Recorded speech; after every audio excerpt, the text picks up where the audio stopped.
Well, he's making pivots when pivots are needed. Some would say maybe a little bit late because Ford has lost billions of dollars per year on this EV escapade. So I was going through the numbers and saw they lost $1 billion in 21, $2 billion in 22, $5 billion in 23, $5 billion in 24, and they have to do something to just stench the bleeding. Is this guy have a job after a $19 billion failure of EV simply because it's basically a private company run by our good friend Bill Ford Jr.?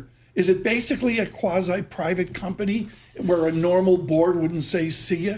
I can't speak to what the board is saying there, but Bill Ford and the Ford family obviously have a lot to do with the leadership of this country. And they have a company, and they have a very close relationship with Jim Farley, who has worked also closely with the administration in order to get regulations, I think, changed in a way that could benefit Ford. The interesting thing to me is beyond the gigantic write-off, right? One of the biggest ever by any company, and the biggest certainly by an automotive company, is the product that they're going to be building in Tennessee. They already built enough F-150, more than enough, in Dearborn, in Kansas City, and they're going to build something different. It'll be the first time Ford builds a full-size truck that's not an F-Series pickup truck since 1947. Wow. And I think this is, people don't give enough credit to Ford. This brand, the F-Series pickup truck, it's up there with like Coca-Cola and Levi's. Yep. So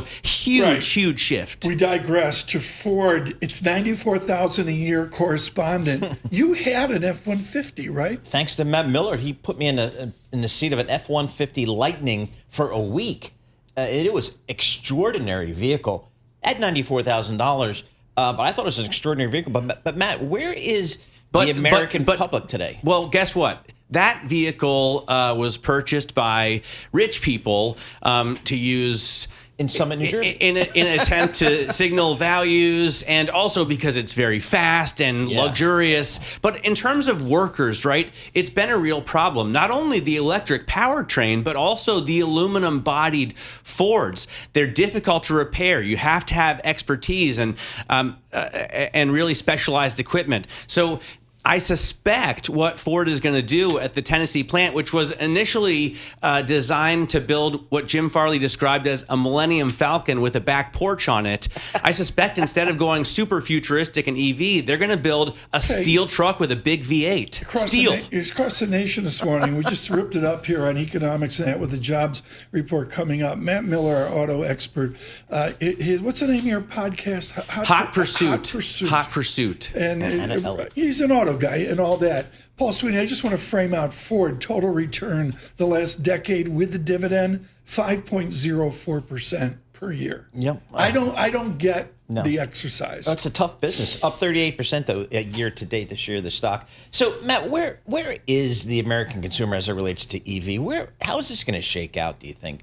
Because I mean, this is a big write-off, and they're basically saying, "Hey, we misjudged the market," and they're not alone. Every other auto company out there. Yeah, I mean, sales have slowed dramatically.